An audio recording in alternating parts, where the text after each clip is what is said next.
nangyayari sa bansa ng Pilipinas.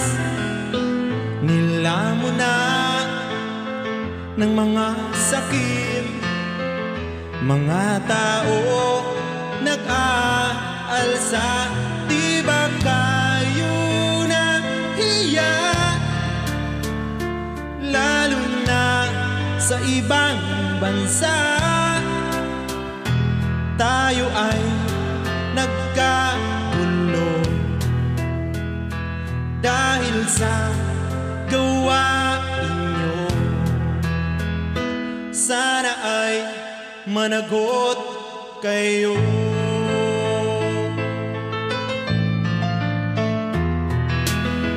Nang dahil sa hangarin nyo na makuha ang gusto nyo, kulang pa ba ang sahod nyo?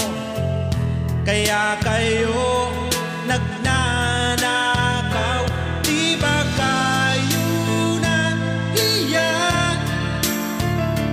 lalo na sa ibang bansa? Tayo ay nagkagulo dahil sa gawain nyo. Sana ay managot kayo.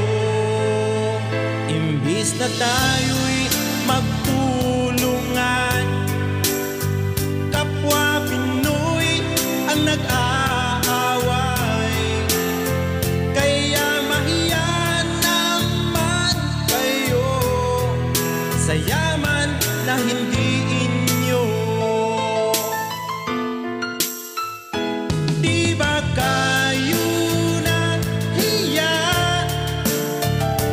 lalo na sa ibang bansa? Tayo ay nagkagulo dahil sa gawain nyo.